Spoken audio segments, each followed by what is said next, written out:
Good evening, welcome to Left, Right and Centre. I'm Vishnu Shom. On the programme tonight, Air India, which recently made headlines after a drunken passenger was caught urinating on a co-passenger on a flight from New York to New Delhi, has been sent another show cause notice, this time for a flight between Paris and Delhi. The regulator has slammed the airline, calling its response lackadaisical and delayed, and demanded that it answer why action should not be taken against it. The latest notice involves two separate instances of passenger misbehavior on board a Paris-Delhi flight on the 6th of December.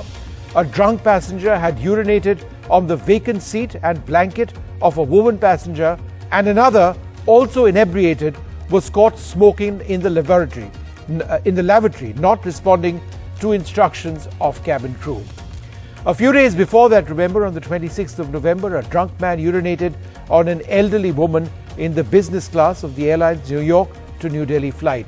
Now, all of this points to a singular inability in several cases to not deal with the entire issue of rowdy passengers.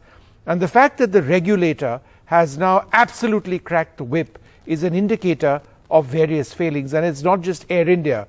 We've seen incidents in the recent past on other airlines, even foreign ones, Thai Smile, involving Indian passengers. We've seen incidents on Indigo flights as well.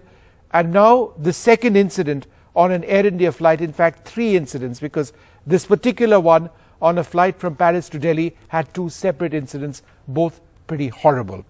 Joining us now, Parvez Damania, the founder of Damania Airways, Captain Amit Singh, Captain Mohan Ranganathan.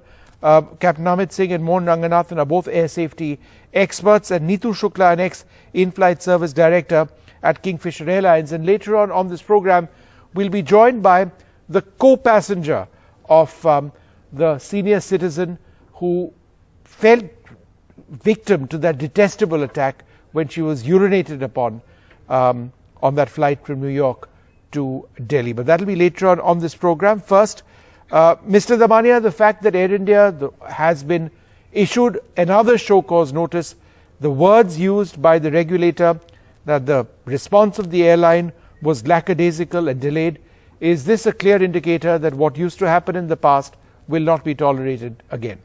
No, I think DGCA and all the government regulators have decided that it's time they stepped up in taking action against the airlines. Because here, not only the passengers who went crazy are responsible, but also the airline equally responsible in taking action. Now, the way the DGCA has moved up, the airlines will be more alert and more faster in taking action, will be more proactive, and will not tolerate any nonsense at all from any unruly passengers.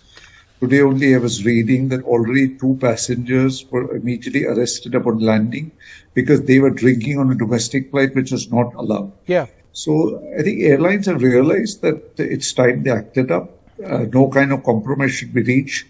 No kind of settlement should be done.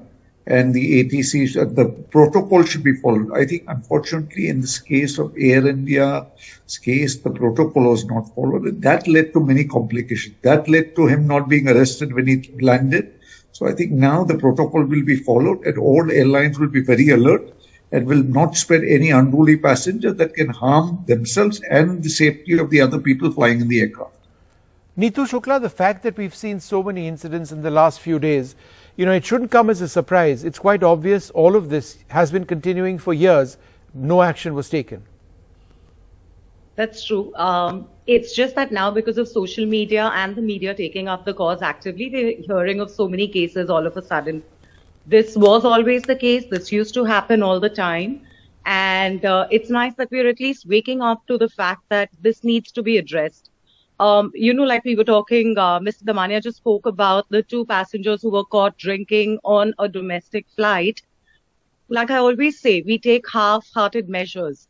If you are serving and selling alcohol at the boarding gate, how can you ensure that a passenger is not going to enter the aircraft drunk, which is one of the basic rules of our aviation? It is covered under car. So I don't understand why are we even selling alcohol outside at the boarding gate? Because these two people who were caught drunk inside the aircraft or drinking inside the aircraft, as far as I know, when we clear security, even a bottle of water is confiscated from us. So No, how you do raise these a people really enter the important aircraft point, with and alcohol we on asked board? the CISF this question, and they've said that these bottles were camouflaged by these passengers and sneaked through. Now, this was a domestic How can flight. they be camouflaged No, if they are it's a screened? straightforward. It appears to It's a be a screen. failing of the CISF. How It's, did passengers? It was a domestic Even if- flight, so it wasn't as if there's a bar. I agree, and that makes it worse, right? Because in an aircraft where you're not allowed to carry alcohol or serve alcohol or drink alcohol, if this is happening, then how do you stop it on an aircraft where alcohol is served freely? So I think that we need to stop the sale of alcohol Yes, at that's least true. at domestic gates, firstly. Secondly, I think that DGCA is also waking up a little too late, and it's only under media pressure because it's not like you mentioned these incidents never happened in the past. And I think if Air India chairman's CEO's response has come after the whole thing has blown out of proportion, even though a letter was written to him the very next day, it shows that it's that kind of response from the top. So how do you blame the crew and the pilot? No, absolutely. Because this action, when the report was read and the mail was written the very next day, the action should have been taken then. So I think it's a culture of sweeping things under the rug and letting things go on without getting too much attention on themselves. And I don't know why airlines don't understand that if they're seen taking action against an unruly passenger, then the public at large will feel safer flying those airlines. It Right. would actually have the exact opposite effect. Right. Captain Amit Singh, would you like to come in? I mean, what strikes one about this AI 142 from Paris to Delhi was that there are two separate incidents on this one flight. We didn't know about the other one earlier on.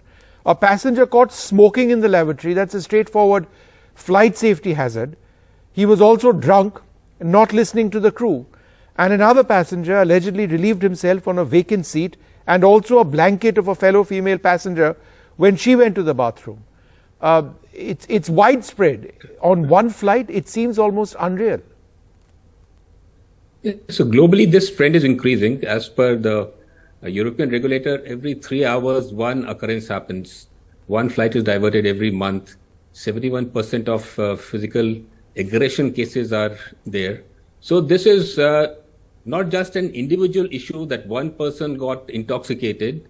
It is a greater issue, and we have to deal it with a social behavior change. Yeah. We have to. How does one do that, inculcate this. Amit? How does one do that? So that is a process in which the individuals have to be educated, the consequences have to be shown, the society has to be involved, the community has to be involved. We do not see any, like EASA has a campaign called Not On My Flight, hashtag Not On My Flight.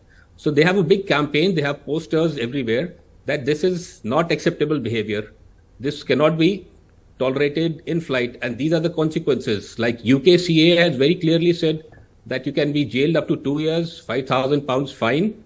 If the flight is diverted because of your unruly behavior, up to £80,000, or the cost of diversion will be taken from you. So these are spelled out very clearly. Our regulations do not spell out. We just know, or people might know, that 30-day ban will be imposed. So that is not enough.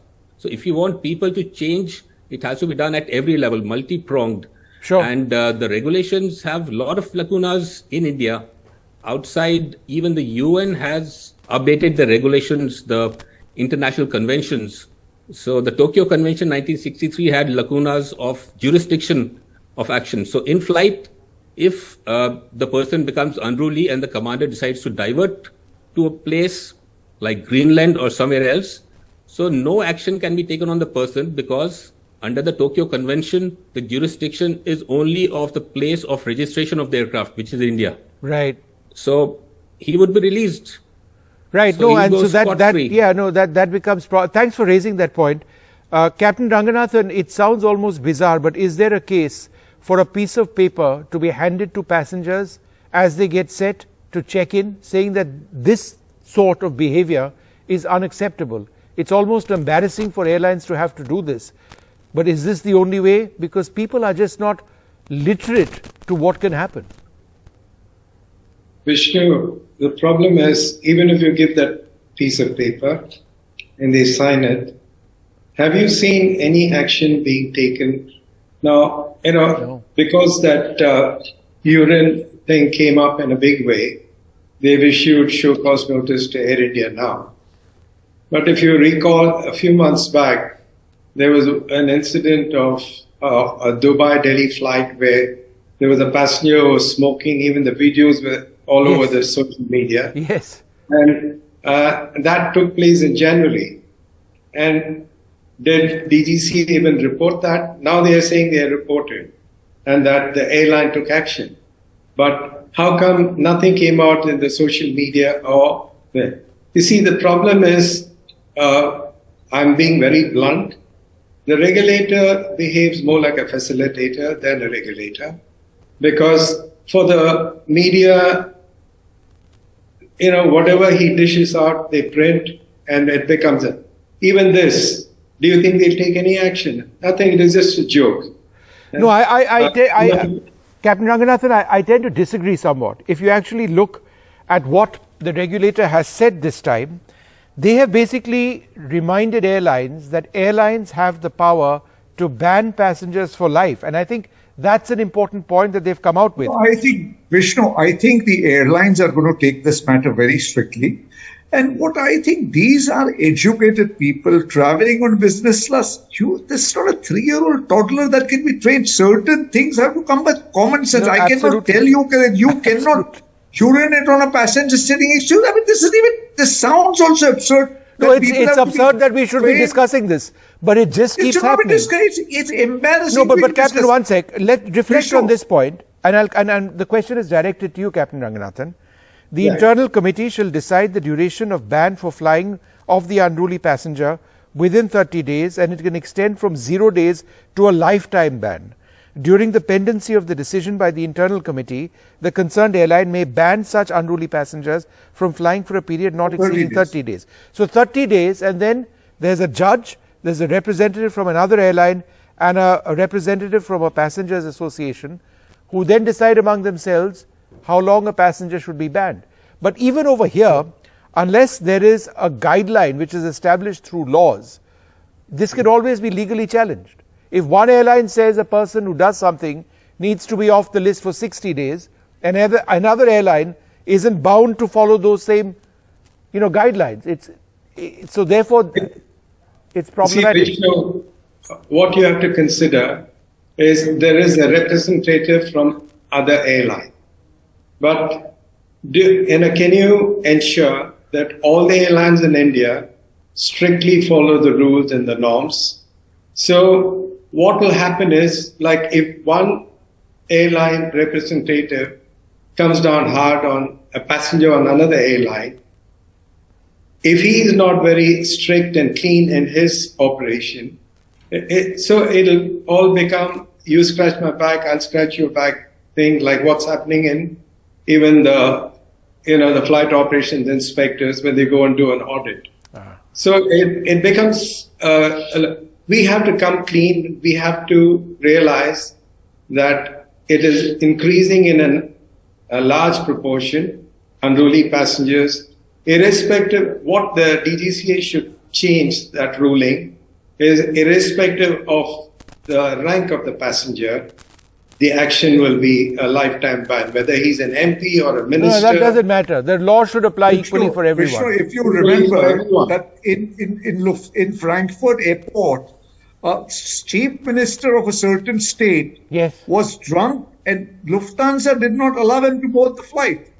He had to stay behind. I don't want to name the CM or anything, but he was not allowed to board the flight. He had to stay behind and next day take the flight. Means foreign airlines do take such steps. And abroad, people are very strict. People have been arrested the minute the plane has landed. So it is not I think, this time things have moved very badly for the airline also.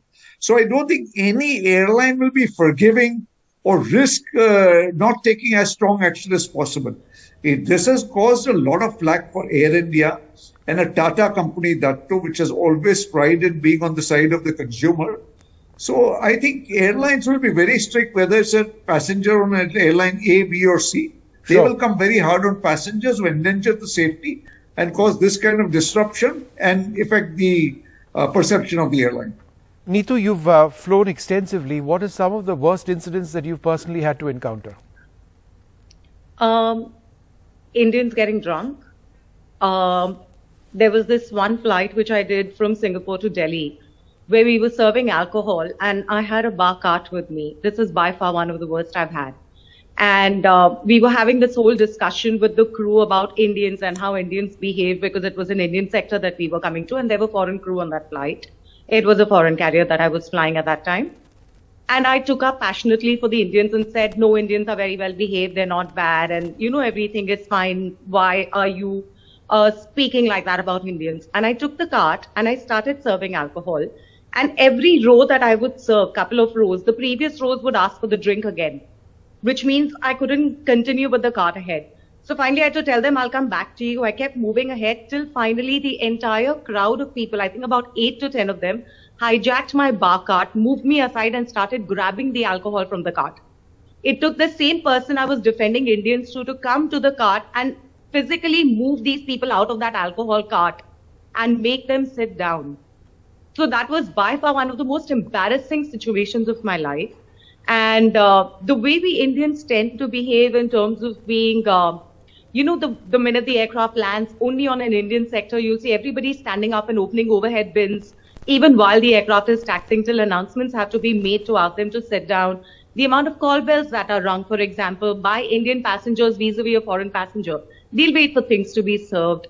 There are a lot of instances like that which I can give, which show how Indians are different from other travelers. Sexual harassment of flight of stewardesses?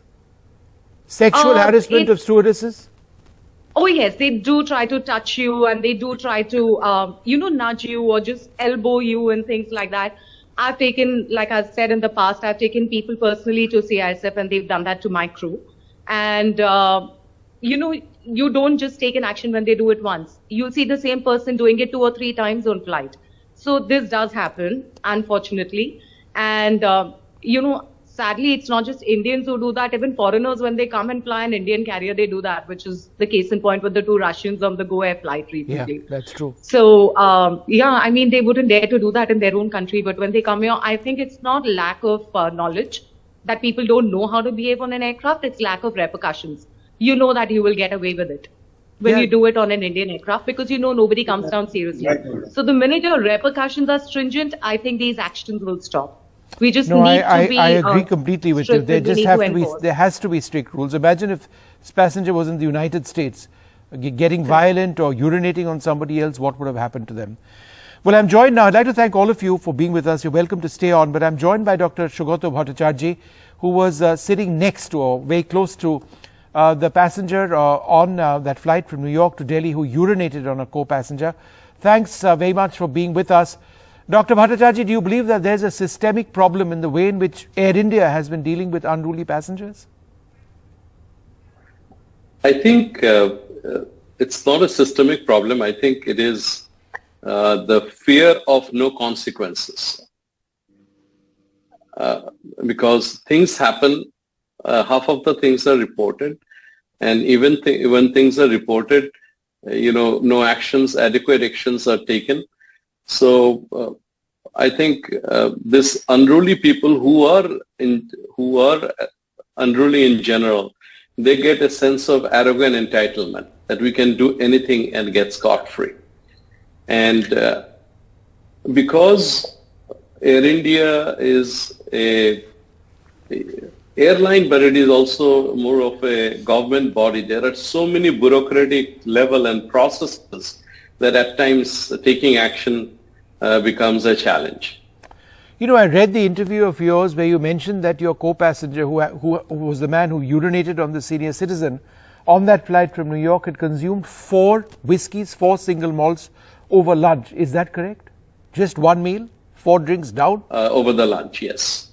And when I went to wash my hands, I had flagged the mail parser. I said, listen, he's being repetitive. He's keep asking me the same question about my family and kids over and over again. So just keep an eye. And then I went to sleep. And then, of course, I narrated the whole incidents when I woke up. And I went back and I encountered the lady. I thought she must have spilled a drink or something, Vishnu, but because you can't even imagine things like that happen. And she was a very quiet lady, decent lady. So even people in business was not even aware what was happening. My in general, the complaint I filed, Vishnu, yes, Mr. Mishra did something wrong and let the law take its own action and the investigation is on. But he was not in census. My complaint is for people, those who were in census and people, those who had the authority to do stuff like specifying a distressed passenger, giving her a fresh seat, reporting the incident, and not to bring both of them together and mediate. Do you believe passengers like this need to be put on a no-fly list for a substantial period of time?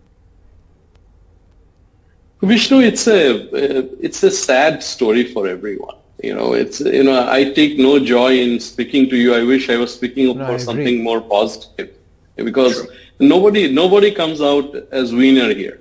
You have a lady who is who is traumatized. I again spoke to her daughter. She's still in shock. In fact, they refrain her from watching all the news. And even Mishra, a young person, because of his alcohol and this incident, he has lost a job. His family is going through ordeal.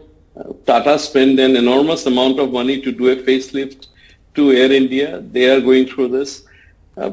Sure, some action has to be taken so that people are afraid of doing such incidents. That I'll do something and I'll somehow get away with it.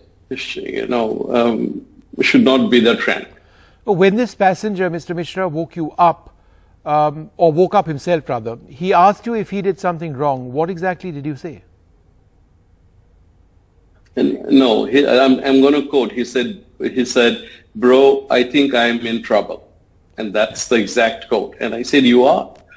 And then he started saying, "Oh, I had a long layover. I have not slept. I don't know. I just drank a lot because I wanted to sleep." And so I was irritated by that, and I was more disgusted when I saw that they were taken on the galley and there was a mediation going on, because I went and I asked head stewardess, give her a fresh seat, and they're like, "Oh, the whole business is full." I said, "If the business is full, go give her a seat in first. The entire first is empty. We cannot give her a seat in first." I said, "Why not? I have to take a permission from the pilot." "Go and take a permission from the pilot." Well, the pilot in command is resting. So, right. Again, the attitude is as if you are in a Sarkari office. Yeah.